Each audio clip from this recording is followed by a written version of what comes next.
Break के बाद एक बार फिर से आप सभी दर्शकों का अन्नदाता कार्यक्रम में स्वागत है। बढ़ते हैं अगली प्रस्तुति की ओर।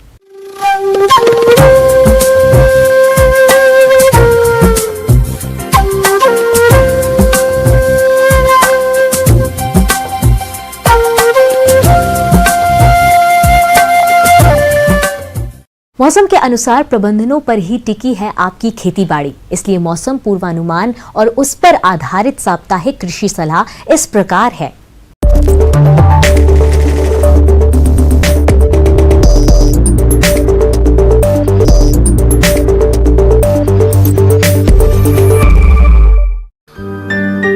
ग्रामीण कृषि मौसम सेवा भारत मौसम विज्ञान विभाग कृषि विश्वविद्यालय कोटा राजस्थान द्वारा भेजे गए मौसम पूर्वानुमान रिपोर्ट के आधार पर जिला कोटा और इससे लगे जिलों के किसान भाइयों को सलाह दी जाती है कि आगामी 2 दिनों के दौरान अधिकतम तापमान 39 से 40 डिग्री सेल्सियस और न्यूनतम तापमान 27 डिग्री सेल्सियस रहने की संभावना है।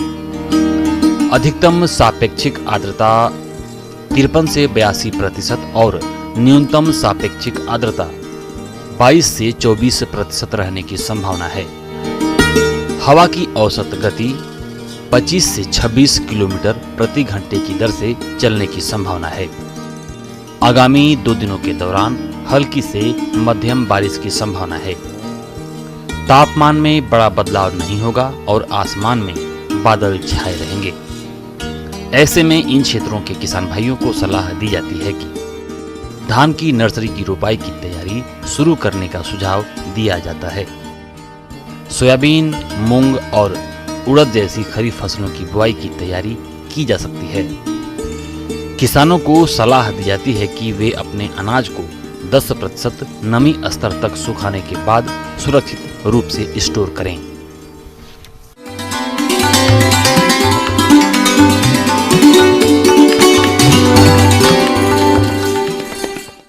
अन्नदाता हेल्पलाइन निशुल्क फोन संपर्क सेवा के माध्यम से आपकी द्वारा पूछी गई समस्याओं में से 1 या 2 महत्वपूर्ण समस्याओं को हम अपने कार्यक्रम में शामिल करते हैं।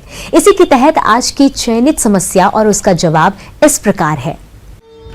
अन्नदाता निशुल्क फोन संपर्क सेवा के माध्यम से पूछे गए प्रश्नों में से आज हमने जिस प्रश्न को कार्यक्रम में शामिल किया है उसे पूछा है। ग्राम बोरतलाब, जिला बांसवाड़ा के कृषक सुरेंद्र कुमार ने इनके आम के फलों में कीट लग रहे हैं या इनके नियंत्रण के बारे में जानकारी चाहते हैं। तो सुरेंद्र कुमार जी, आपकी जानकारी के लिए प्रस्तुत है कार्यक्रम का ये अंश।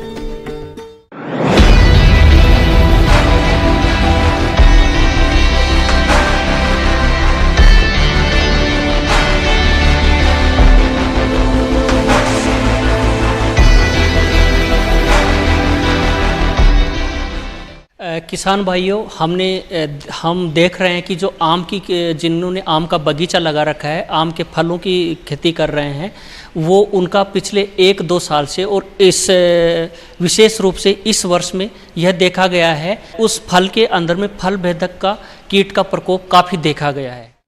फल भेदक कीट आम का एक प्रमुख कीट है जो फल उत्पादक क्षेत्रों की एक प्रमुख समस्या है। फल भेदक फल के मध्य भाग एवं बीज दोनों को प्रभावित करता है, किंतु वह बीज को मुख्य रूप से प्रभावित करता है, जिससे फल खाने लायक नहीं रह जाता है।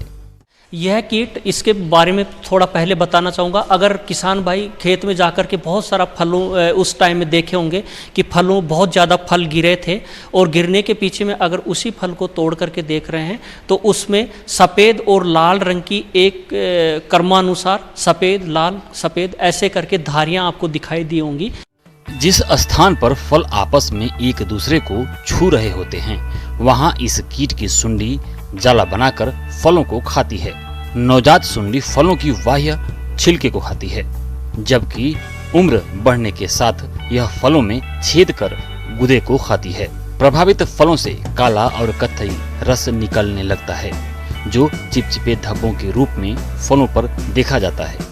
कीट द्वारा उत्पन्न क्षति के स्थानों पर संक्रमण के पश्चात फल सड़ने लगते हैं। किसान भाई जरूर ध्यान दें, अगर जिस जो आम का जो बगीचा है जिसमें जिस बगीचे में इसका प्रकोप हुआ है उस बगीचे में जहाँ पर सबसे पहले करना है, जो फल गिरा हुआ है आसपास में, क्योंकि इस कीट जो गिरा हुआ फल है उसी में आपका पिल्लू जो कैटरपिलर है वो रहता है, उसी से फिर मोथ बन करके वापस से अंडे देता है। तो जो फल गिरे हुए हैं उन फलों को हटा करके नष्ट करें। सबसे पहला जो तरीका है, जो पहला कीट नियंत्रण की जो विधि है, इस कीट को नियंत्रण करने की विधि है वो ज़रूर करें। इससे क्या होगा कि आपका जो बगीचा है वो साफ रहेगा और उसका संक्रमण कम बढ़ेगा। दूसरा, इसमें हम बहुत सारे कीटनाशकों का प्रयोग करने की संस्तुति दी है। उसमें से अगर देखते हैं तो प्रोफेनोफोस 2 ml प्रति लीटर या फिर लैम्डा साइलोथ्रीन 1.5 ml प्रति लीटर, इस जो 2 इंसेक्टिसाइड थे इनका अल्टरनेट रूप से अगर छिड़काव करते हैं 1 या 2 आवश्यकता अनुसार, तो इन जो कीटनाशकों के छिड़काव से बहुत ज़्यादा इसका कीट का अच्छे से नियंत्रण हमने देखा है। फल विकास की प्रारंभिक अवस्था में लेम्डा साइहेलोथ्रिन 5 EC दवा की 1 मिलीलीटर मात्रा प्रति लीटर पानी के हिसाब से या फिनाल्फास 25 EC दवा 1.5 मिलीलीटर प्रति लीटर पानी के हिसाब से घोलकर छिड़काव करें। पहली छिड़काव के 15 दिन बाद एक और छिड़काव करें। हर छिड़काव में कीटनाशी रसायन बदलते रहें। बागों से सूखी टहनियों एवं कीट ग्रसित फलों को एकत्र करके नष्ट कर देना चाहिए।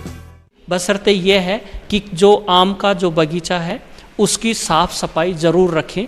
इससे साफ सफाई से आपका ये कीट कम इसका प्रकोप होता है। इस कीट के नियंत्रण के लिए जो भी है उसमें मिथाइल यूजिनोल बेस्ड जो फेरोमोन ट्रैप्स हैं उनका प्रयोग करें, और साथ में ही उन कीटनाशक जो सेफर हों जैसे स्पिनटोर या स्पाइनोसेड, इनका आवश्यकता अनुसार 1 या 2 छिड़काव तुड़ाई के 10 से 15 दिन पहले ज़रूर करें। और जो फल नीचे गिरे हुए हैं आपको उन गिरे हुए फलों को नष्ट करना है, ये ज़रूर ध्यान रखें। और फल जो तुड़ाई हो ज़्यादा पकने से इंतज़ार न करें, थोड़ा पकने की शुरुआत हो उसी टाइम में तोड़ लें, तो इस कीट से जो प्रकोप है फल मक्खी से, इससे बचा जा सकता है।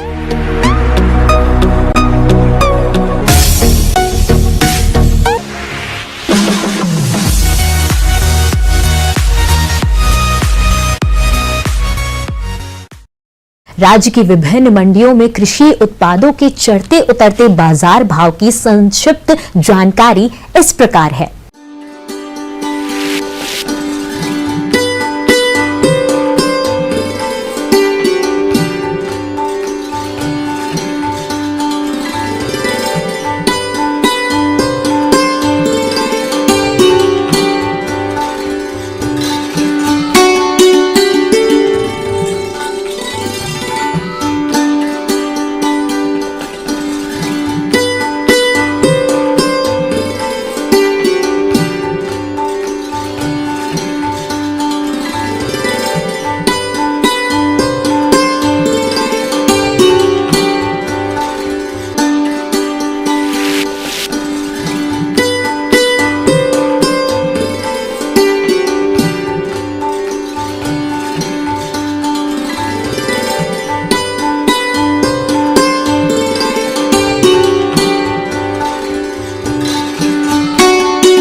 यह उम्मीद करते हैं कि आज का कार्यक्रम आप सभी दर्शकों के लिए उपयोगी रहा होगा। किसान भाइयों, अन्नदाता आपकी सेवा के लिए संकल्परत है और कृषि संबंधित समस्या एवं सुझावों के लिए आप हमें इस पते पर संपर्क कर सकते हैं।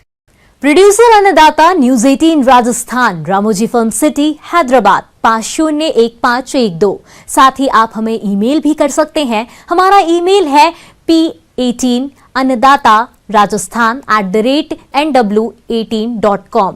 इसके अतिरिक्त आप हमें निशुल्क हेल्पलाइन नंबर 180088921163 पर सोमवार से शनिवार सुबह 10 से शाम 4 बजे के बीच संपर्क कर सकते हैं। फिलहाल अन्नदाता की पूरी टीम को इजाजत दीजिए। कल फिर इसी समय आपसे मुलाकात होगी कृषि संबंधित कुछ और महत्वपूर्ण जानकारियों के साथ। नमस्कार।